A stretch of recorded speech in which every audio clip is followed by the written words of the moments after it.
Convidamos o professor doutor Segem Farid Steffen, diretor-geral do Instituto Nacional de Pesquisas Oceânicas, a dar início à sua apresentação.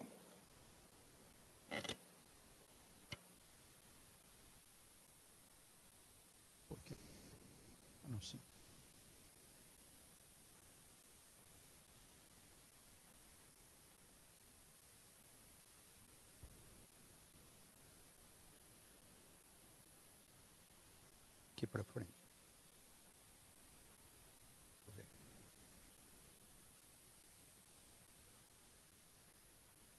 Bom dia a todos. É um prazer estar aqui hoje nesse evento.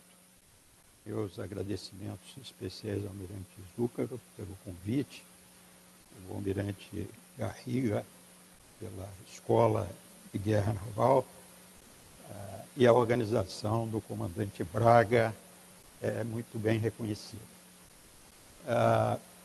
Essa apresentação que eu vou fazer, ela visa inicialmente dar alguma informação sobre o recém-criado Instituto Nacional de Pesquisas Oceânicas. E, na sequência, eu vou falar sobre a transição energética com a contribuição dos oceanos. Essa é uma discussão muito viva nas reuniões preparatórias da 5ª Conferência Nacional de Ciência, Tecnologia e Inovação, que vai ser realizada em junho, quando diversos setores apresentam as suas prioridades e o Ministério, a partir disso, traça o seu plano estratégico para os próximos anos. Nós esperamos que o oceano seja contemplado nesse plano estratégico e que ciência e tecnologia possam participar efetivamente na contribuição do oceano para a transição energética.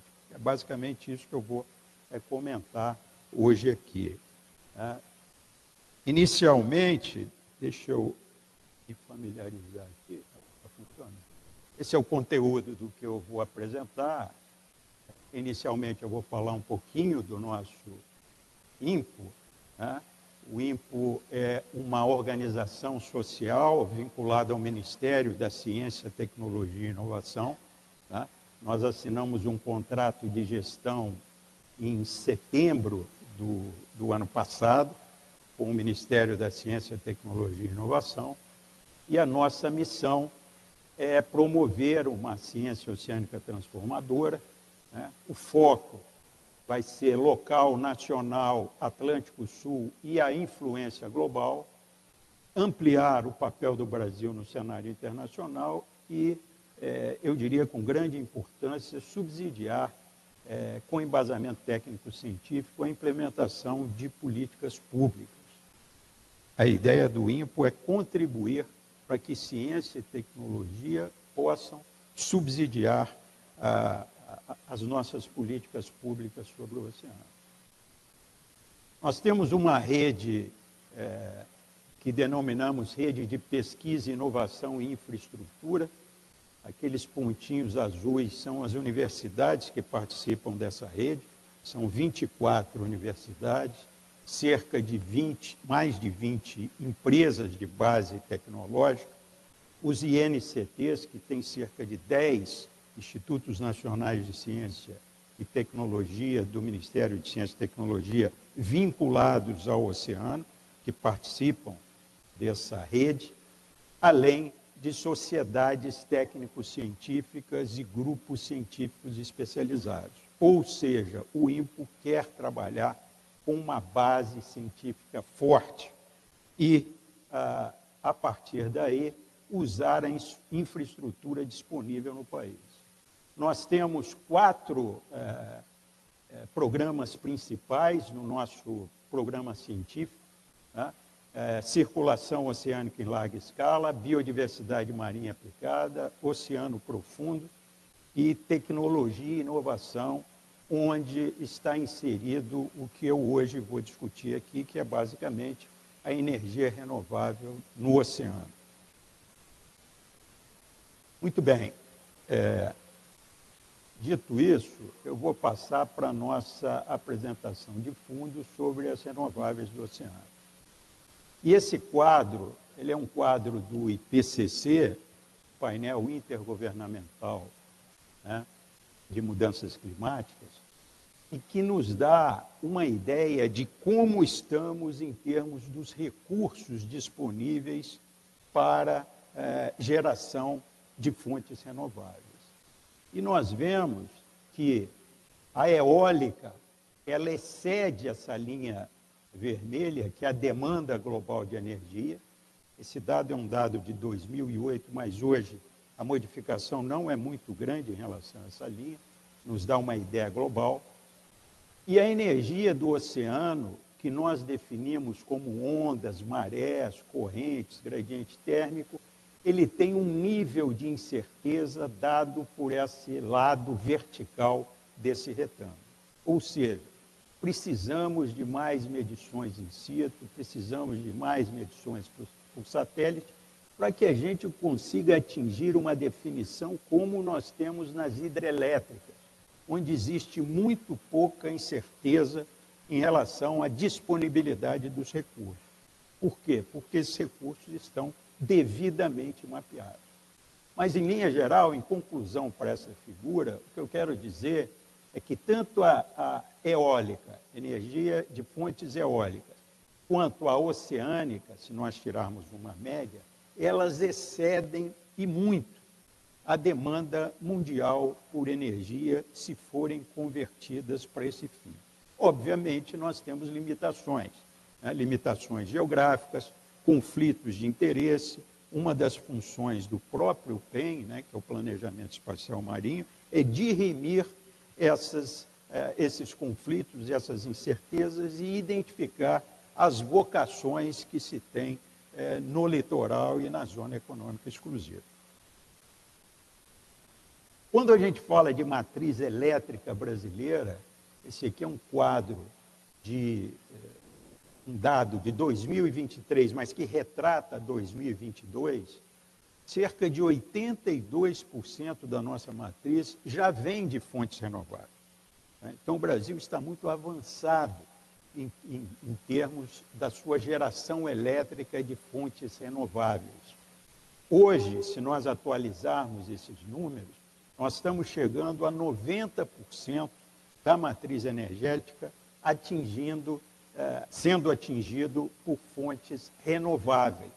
Então, o espaço para incluir as fontes oceânicas nessa matriz é bastante estreito e vai ter que competir com as outras fontes que já estão aí consolidadas e efetivadas já há bastante tempo. E isso a gente vai ter que trabalhar do ponto de vista científico e tecnológico para essa inclusão, né? Nós vemos aqui que o domínio é pelas hidrelétricas, que contam com cerca de 51% dessa geração. Quando a gente fala de energia renovável no oceano, nós dividimos em dois blocos principais, né?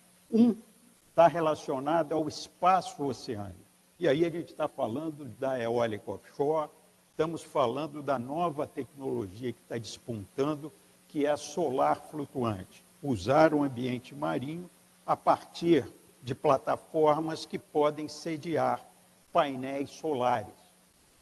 O outro grupo é aquele grupo mais afeto à água do mar. Ela está diretamente ligada à água do mar, água salgada. Ou seja, a onda, a amplitude de maré, a corrente de maré, a corrente oceânica em grande escala, o gradiente térmico, que é a diferença de temperatura entre a superfície e o fundo do mar, e o gradiente de salinidade, quando nós temos rios e oceanos se encontrando em algum ponto para que a gente tenha esse diferencial de salinidade.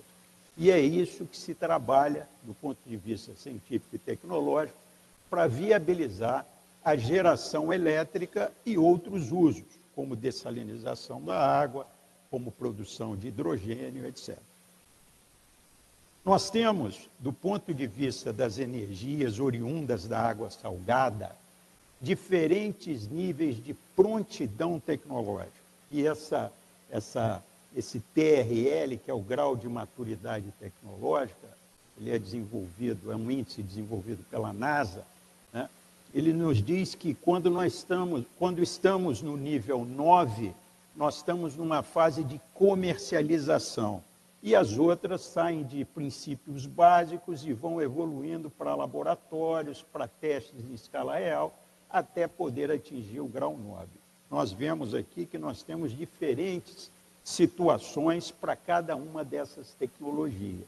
Amplitude de maré, nós temos as barragens de maré, que a mais reconhecida internacionalmente é a barragem de La Rance, na França, para cerca de 240 megawatts, que funciona desde 1966. É algo já estabelecido. A Coreia implantou uma dessas usinas em 2012 para cerca de 270 megawatts, né? Também em fase comercial, mas são barragens, né? E as barragens existem discussões em relação aos impactos ambientais, visto que elas estão muito próximas da costa e de foz de rios, e isso pode impactar a vida marinha. As outras tecnologias ainda estão em progresso, em desenvolvimento, e certamente vão atingir nos próximos anos um grau de maturidade para serem colocadas a nível comercial de uso. É isso que, quando se fala de ciência e tecnologia, que estamos trabalhando. Em termos de recursos energéticos, de marés e de ondas, esse é o quadro geral próximo da costa brasileira. Eu diria dentro aí das 32 milhas que nós temos da costa brasileira, né, no mar territorial. Que nós temos no norte uma prevalência muito grande de marés, com cerca de 27 gigawatts de recursos energéticos disponíveis, né, a serem convertidos, né, em eletricidade. Existem perdas aí, claro. Nós temos do Maranhão para o sul, passando pelo Nordeste, 22 gigawatts na região Nordeste, 30 gigawatts na Sudeste e cerca de 35 gigawatts na região Sul, né? Então, todo esse potencial é um potencial que poderá ser desenvolvido ao longo da costa brasileira, claro, com as ressalvas das áreas que isso vai ser possível ser realizado. Saiu um artigo muito interessante de uma colega nossa da UERJ, semana passada, a professora Letícia, que foca naquela região norte do Brasil, parte do Nordeste e norte em relação a marés, e faz uma comparação muito interessante com quantas usinas do tipo La Rance, que são as usinas francesas, nós teríamos capacidade de instalar naquela região, caso tenha essa decisão. É um trabalho publicado numa revista internacional e que reforça, né, esses nossos estudos prévios em relação a esse potencial fantástico que nós temos. Essa é a barragem do Bacanga, no Maranhão. O Brasil construiu uma barragem em final da década de 60, né, tendo como motivação ou como inspiração a La Rance, a barragem, né, Maré Motriz de La Rance, mas essa usina nunca foi motorizada, né? E nós fizemos um estudo, há alguns anos atrás, tentando buscar uma utilização para essa usina como um laboratório maré motriz. O Brasil precisa ter protótipos para se familiarizar e treinar profissionais nessas tecnologias. E chegamos à conclusão que essa usina maré motriz pode ter uma potência de cerca de 8 megawatts, e como ela é muito próxima à Universidade Federal do Maranhão, a ideia foi que essa energia fosse utilizada na própria universidade. Existem várias outras formas de conversão, além de barragens. E aqui a gente tem alguns desses exemplos de como converter as correntes de maré. As correntes, por exemplo, na Baía de São Marcos, elas são têm velocidades muito altas. E certamente dispositivos como esses, evitando a construção de barragem, podem ser usados para esse fim. Aqui à esquerda, no topo, nós temos uma turbina de eixo horizontal e aqui à direita, embaixo, de eixo vertical. Dependendo do uso, dependendo da direção das correntes, isso pode ser alterado. Outro trabalho importante que foi desenvolvido é em relação aos rios da Amazônia. Nós temos aquele fenômeno da pururuca, que é nós temos o fluxo dos rios encontrando com o fluxo das marés, e invertendo o sentido do fluxo dos rios. Em algumas regiões, essa aqui é uma região que fica a cerca de uns 200 quilômetros de Belém, do Pará, região do Maracanã, onde nós fizemos alguns estudos numéricos e fizemos algumas medidas experimentais e identificamos pontos onde turbinas submersas poderiam ser instaladas para as comunidades do local. Então, isso é também uma possibilidade bastante grande do aproveitamento desses recursos. Mudando um pouco de fonte, falando sobre energia de ondas, o Brasil tem alguns laboratórios muito importantes no contexto internacional. Um deles é o Lab Oceano, é um laboratório da COP que é usado muito para tecnologias de óleo e gás e, mais recentemente, com uma tendência, está migrando para as renováveis. Então, todos os experimentos que são pretendidos serem levados ao oceano, previamente, eles são conduzidos nesse laboratório. Isso serve para as grandes embarcações de produção de petróleo, como serve para os dispositivos de conversão de ondas, de correntes, etc.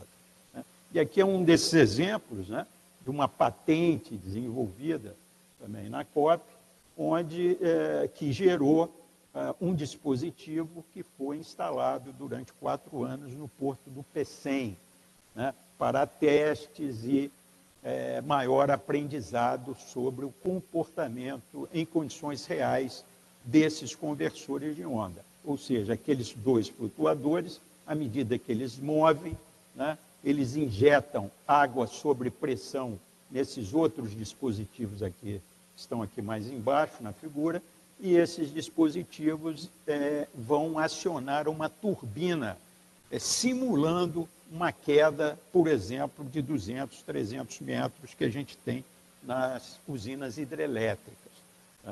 Foi um estudo bastante interessante, nós ainda estamos perseguindo isso.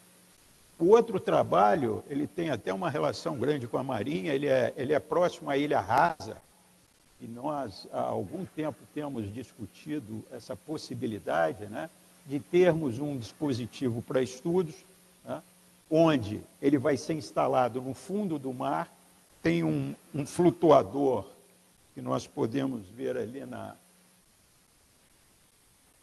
Consegui botar. Nós temos um flutuador aqui na parte central, e à medida que as ondas passam, esse flutuador se move, e isso aciona um dispositivo que transforma o movimento vertical em rotacional e, com isso, aciona uma turbina para gerar eletricidade. Atualmente, nós estamos fazendo medidas de onda na região da Ilha Rasa, no mar, na região mais incidente em termos de ondas, que é a região sudeste e sul, para identificarmos como a altura de onda e período estão atuando nessa região. Outra tecnologia importante, e essa está muito associada à região nordeste e norte do país, e é uma energia firme, né, sem intermitência, é a energia oriunda do gradiente térmico. Ou seja, nós sabemos que na superfície superior do oceano nós temos temperaturas que podem chegar a 27 graus, 28 graus, até mais um pouco hoje em dia, que o nosso oceano anda mais aquecido que o normal. E na região de profundidades maiores, nós temos temperaturas de 6 graus, 5 graus, etc. Toda vez que eu tenho um gradiente de temperatura de 20 graus, eu posso fazer uso desse gradiente de temperatura num ciclo que a gente chama ciclo de Rankine, para poder gerar eletricidade. Essa tecnologia tem sido muito estudada na Índia, em países próximos, que têm costa próximo ao Equador, né? Tem muito interesse dos Estados Unidos, em razão de uso eventual nas forças de defesa, né? Já que você pode rebocar esses dispositivos e ter uma energia firme para geração elétrica. Naquele mesmo laboratório Lab Oceano, nós realizamos testes a partir de um dispositivo desenvolvido pela Lockheed Martin, né, uma empresa americana, junto com o Ministério de Energia americano, e com a participação da Petrobras, para identificar o tipo de plataforma que seria mais adequado para sediar os dispositivos de geração de energia elétrica a partir do gradiente térmico. O grande desafio desses projetos são os dutos, que normalmente têm cerca de 800 a 1.000 metros de comprimento, e captam a água fria no fundo do mar e levam ela para esse circuito de Rankine. A água quente da superfície vai ajudar a evaporação do líquido que for usado, normalmente amônia, e a água lá do fundo vai ajudar na troca de calor para retornar esse vapor para líquido e ser novamente dispensado no mar. Essa é uma tecnologia muito interessante e que o Brasil tem um potencial muito grande de uso, principalmente na região Nordeste e Norte.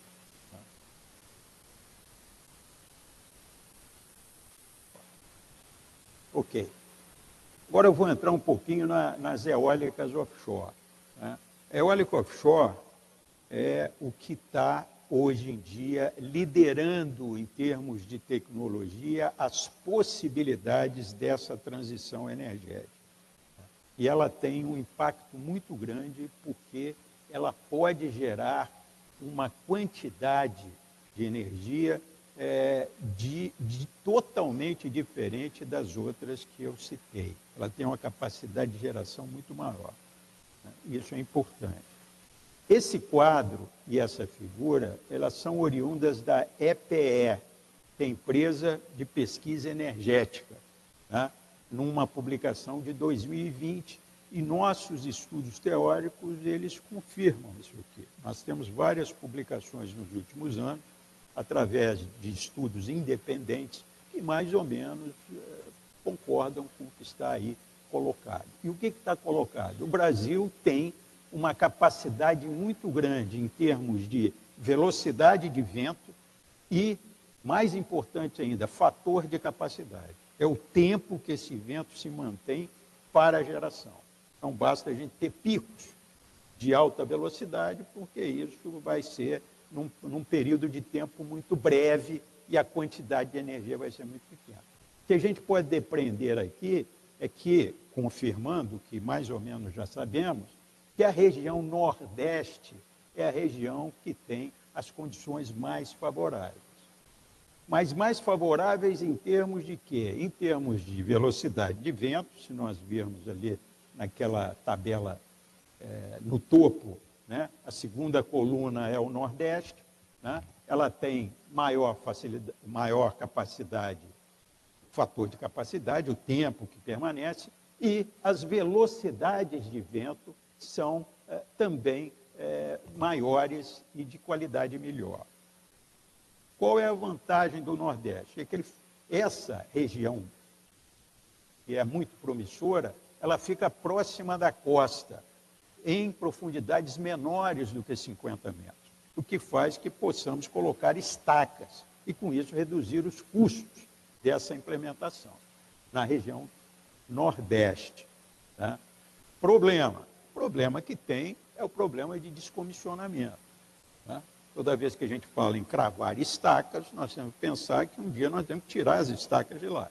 E se formos tirar a estaca, nós vamos ter um paliteiro com intensa cravação de estacas, e isso tem que passar por um processo de licenciamento, etc., que deve ser devidamente tratado. Né? Mas é uma área muito promissora que está ali em laranja. A outra região, também muito interessante, é a região aqui limítrofe entre o estado do Rio de Janeiro e o Espírito Santo, tá? Onde está o porto do Pecém, do Porto do Açu. Tá? O Porto do Pecém é lá no Nordeste. O Porto do Açu está ali naquela região. E aquela região é muito promissora, porque, além de ser uma região próxima aos estados, né, maiores demandadores de energia, ela está muito próxima da região que nós temos o pré-sal. E o pré-sal é um candidato a essas fontes renováveis dentro de um processo de descarbonização das atividades de óleo e gás. Temos trabalhado com isso, fizemos um estudo recente em relação não só à geração elétrica, mas também à geração de hidrogênio, possibilidade de produção de hidrogênio através dos parques eólicos offshore. Isso é algo bastante interessante e, claro, no PEN, certamente, isso será considerado. Uma questão adicional é a questão do sul. O que acontece? À medida que essas turbinas estão ficando muito grandes, tá? E tem uma discussão que sempre se mantém, por que o Brasil vai fazer eólica offshore se ele pode construir as eólicas no continente? Ele pode construir eólica no continente, mas a ordem de grandeza é completamente diferente. Quando a gente fala em eólica offshore, nós estamos falando de grandes turbinas. Nós estamos falando num processo da história recente, tecnológica, onde nós estamos atingindo hoje rotores de 250 metros. São 3 campos de futebol o rotor. Não dá para fazer no continente. Não tem estrada que comporte o transporte de pás de 120 metros. Isso não é possível. E nem vai poder ser entregue de helicóptero cada pá, porque não tem condição de custo para isso. Né? Então, quando a gente fala de geração eólica offshore, nós estamos falando de um outro contexto em relação às eólicas em terra. Nós estamos falando de outra magnitude de produção. Cada turbina dessas, de 250 metros de diâmetro de rotor, elas têm uma potência de 15 megawatts. Enquanto que as de terra, nós estamos falando em 6, já está num limite superior, talvez um pouquinho mais. Hoje a gente está falando de 15, com desenvolvimentos aí da GE para 17, desenvolvimentos chineses para 18, enfim, num crescente. É claro que depende muito da qualidade do vento, mas essa qualidade nós temos aqui no Brasil. Mas esse é uma questão crítica. Outra questão crítica é à medida que nós aumentemos o diâmetro dos rotores, nós temos problemas de poluição visual. E isso, claro, tem um ditado, né, que diz renováveis sim, mas não no meu quintal. Né? Então, todo mundo quer a eólica, mas não muito próximo dele, porque vai ter interferência visual, etc. Então, as estacas, dependendo da região e do recurso, por exemplo, no sul do país, o maior recurso está em profundidades acima de 100 metros. Então, não dá para colocar estaca. Nós vamos ter que trabalhar com estruturas flutuantes. Aqui tem alguns protótipos, tá? do Mar do Norte. O SPAR é um cilindro, né, grande, é como se fosse um submarino invertido, né, na vertical. As semissubs, que estão em teste no norte de Portugal, e alguns desenvolvimentos nos Estados Unidos, na costa oeste, em relação a plataformas de concreto. Nós temos feito esses estudos, chegamos à conclusão que se o Brasil quer ter um diferencial em termos da construção dessas plataformas, nós temos que começar esse planejamento já. É urgente. Por quê? Porque ele vai demandar muita tecnologia na escolha do estaleiro, nas tecnologias que têm que ser colocadas nesse estaleiro, no conhecimento que tem que ser agregado. Por quê?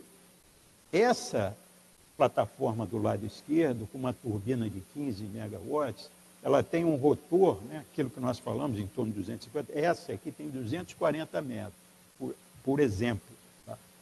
Para você ser competitivo, você tem que fazer cerca de 67 plataformas flutuantes por ano.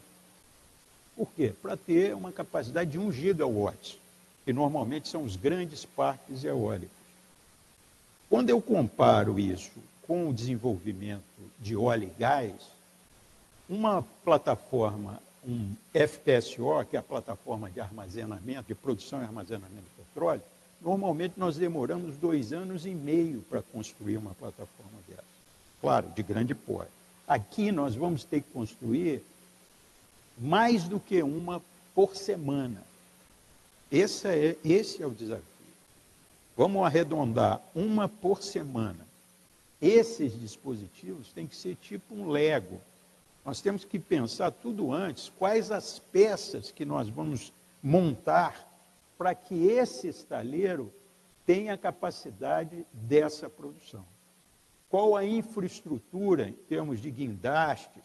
Nós vamos precisar de barcaças para assentar essa construção.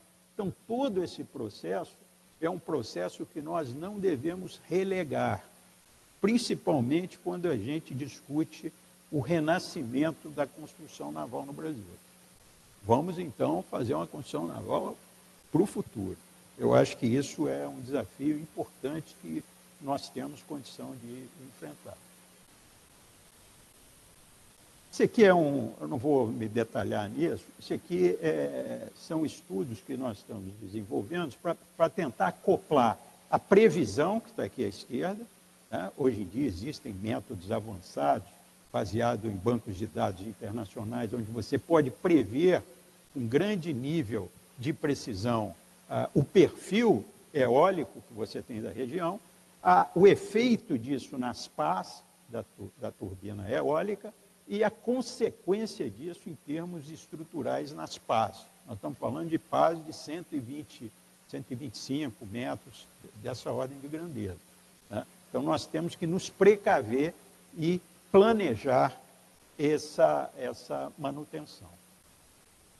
Outro assunto importante, quando a gente fala de como usar a energia no litoral brasileiro, é a possibilidade de complementariedade. Né? O que pode complementar uma fonte ou outra? No caso do Sudeste, nossos estudos indicam que a energia solar, ela pode complementar em até 40%, né, a produção de energia eólica. Por exemplo, se eu tiver eólica, eu tenho 0,6. Se eu agregar solar naquela região, eu posso chegar a 1. Né? Eu posso agregar 40% dessa produção se eu tiver sistemas solares. Eles podem ser flutuantes ou podem ser no continente. Hoje em dia, os sistemas flutuantes estão ganhando aí um momento. Então, esse estudo é mais sobre como trabalhar junto com diferentes fontes.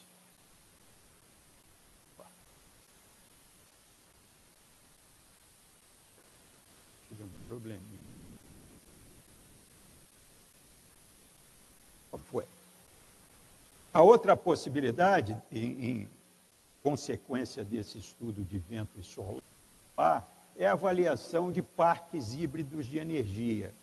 como que a gente pode colocar junto vento, onda, correntes, gradientes térmicos, enfim, existe uma cesta de fontes e nós temos que selecionar dessa cesta para a região que nós estamos considerando quais são os recursos mais efetivos. E isso é possível fazer no que nós chamamos parque híbrido de energia.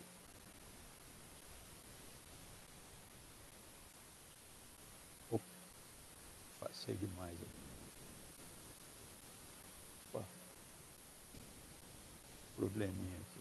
Vou chegar lá, estou terminando. Desculpa.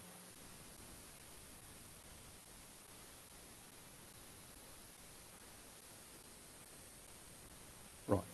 Esse aqui é eu acho que é importante citar, eu acho que na direita, quando a gente fala, né, do planejamento espacial marinho, ali na direita nós temos um grande exemplo, né? E é aquela demarcação do pré-sal. Né? O pré-sal está muito próximo aqui da costa, né, brasileira. E claro que no PEN, isso vai ter que ser considerado, que é uma atividade de grande importância para o país. Né? Mas, ao mesmo tempo, como eu citei, naquela confluência, naquela fronteira do Rio de Janeiro com o Espírito Santo, nós temos uma condição de vento extremamente importante e que certamente, assim como já tem várias submissões para o IBAMA, diversas empresas têm interesse em instalar parques eólicos nessa região. E certamente esse convívio vai ser necessário. Mas esse slide eu quero comentar mais iniciativas em andamento na área de ciência e tecnologia para a descarbonização das atividades de petróleo e gás a partir de fontes renováveis, né? Principalmente a eólica offshore, nós estamos falando ali já de profundidades de 2.000 metros, né? Onde não temos tecnologia hoje disponível para as eólicas. Está sendo desenvolvido porque todo o sistema de amarração, de mooring, é extremamente decisivo para que essa tecnologia seja competitiva. Né? Aí está se pensando em materiais, amarrações de nylon, enfim, uma série de possibilidades para viabilizar como usar as renováveis no lugar da queima do gás, né, em turbinas a gás, para a produção do petróleo. Isso é a fase de produção, descarbonização da fase de produção do petróleo, que já é um avanço que as empresas de petróleo estão perseguindo.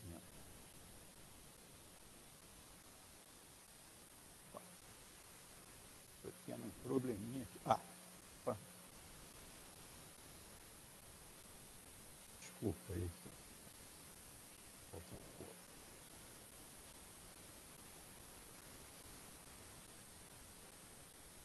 Ok. Esse é um dos últimos slides que eu tenho. Sobre produção de hidrogênio de baixa emissão. Né? Hoje em dia se discute muito no Brasil, na Europa, em outros países. A China também está muito envolvida nessa discussão. A possibilidade de produção de hidrogênio a partir das eólicas offshore.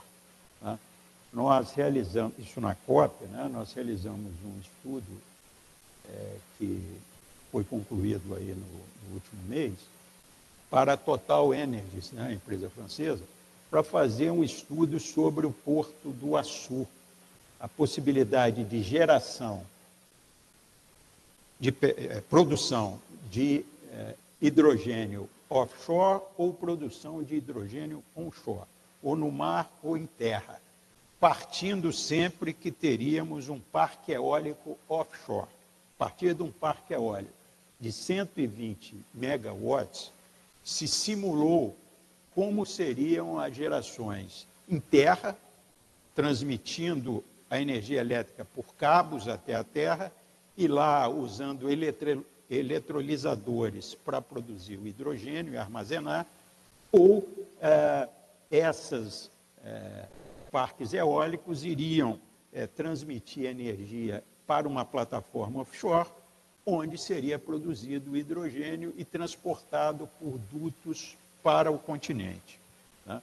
Esses dois cenários foram estudados, o custo da produção desse hidrogênio foi quantificada, e das conclusões importantes, né, que depende muito da distância da costa a essa definição. Quando se afasta muito da costa, vou falar em torno de uns 20 quilômetros da costa, nós já começamos a ter um custo do cabeamento elétrico que é muito alto e acaba impactando o custo da produção do hidrogênio, né? Para distâncias maiores do que 20, 25 quilômetros da costa, certamente nós vamos ter que buscar soluções offshore para a produção de hidrogênio e depois definir, dependendo dessa produção, se o transporte vai ser por navios especializados ou por dutos. Então, essa área também é uma área crescente, né? Esse estudo possibilitou também estudar diferentes regiões do país para quantificar custos e produção, tanto no Nordeste, quanto no Sudeste e no Sul, tá? E avaliar as regiões de maior competitividade. Esse slide, eu acho que esse realmente é o último dos slides, é só para dar uma ideia de como nós estamos na América do Sul, né? Não somos só nós, do Brasil, que estamos fazendo estudos, né? Nós temos aqui várias universidades aqui trabalhando no assunto, o FRJ, Espírito Santo, USP, né? O INPO, nós temos trabalhado em cooperação com essas instituições, né? Fazem parte da nossa rede.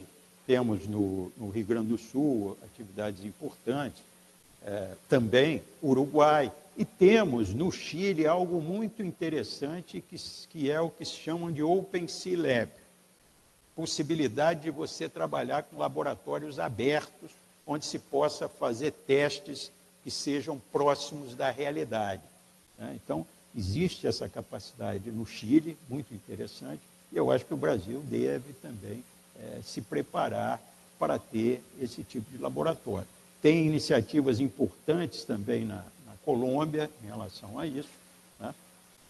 E eu esqueci de citar, no Nordeste do Brasil, né, uma atuação também muito forte da Universidade Federal do Maranhão.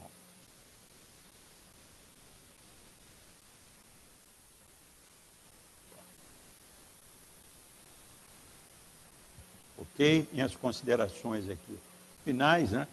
O Brasil tem um potencial energético relevante, né, em termos de renováveis do oceano, né? Nós falamos aí ondas, marés, correntes, gradientes de temperatura e salinidade. Salinidade é um assunto que ainda está muito incipiente, tanto aqui no Brasil quanto no exterior. É juntar a fonte de água doce com água salgada. E as fontes eólicas e solar offshore, flutuante. Prioridades disso, marco regulatório. Isso é extremamente importante, está em tramitação no Congresso, tá? Um marco regulatório para dar maior segurança jurídica às empresas que querem investir nessas energias renováveis do oceano. E certamente o planejamento espacial marinho, né, conduzido pela CIRME, né, o grande Jacques aqui presente, vai poder certamente falar melhor, e com o apoio do BNDES, né, que tem atuado também nessa direção, apoiando a iniciativa. Algumas recomendações que nós estamos passando para o Ministério em relação a maior esforço na estimativa dos potenciais, né, que o Brasil tem, principalmente do potencial técnico, ou seja, aquele potencial que de fato pode ser utilizado, né? Isso é importante, tanto por modelagens numéricas, imagens de satélite, medições locais. Outro ponto importante é a instalação de protótipos na costa brasileira. O avanço dessas tecnologias exige a instalação de protótipos. Isso é muito importante. Então, e normalmente, tudo que a gente faz no mar em termos de ciência e tecnologia e outras atividades é muito caro, né? Demanda orçamentos robustos, mas isso certamente terá que ser feito se o Brasil quer se distinguir nessas tecnologias, né? Outro ponto importante é essa transição tecnológica. não é só a energia, a transição tecnológica do setor de petróleo offshore para as renováveis do oceano. Né? Nós temos um conhecimento invejável. Né? Grande exemplo disso é a nossa grande empresa Petrobras, né, que detém um conhecimento reconhecido, né, internacionalmente, na área de projeto, construção, instalação, manutenção, descomissionamento, né, e que isso vai ter que ser traduzido para as renováveis do oceano. Tá? Entendemos também que a implantação de estaleiros especializados tem um efeito social muito grande, né, geração de emprego, possibilidade de desenvolvimento técnico nessa área de produção das plataformas que vão sediar os equipamentos de geração elétrica. E, certamente, a possibilidade de nós criarmos uma rede de laboratórios, né, que nós estamos chamando de laboratório aberto, para energia renovável no oceano. Acho que era basicamente isso que eu queria apresentar, agradecer a atenção de todos, né, e estou depois à disposição.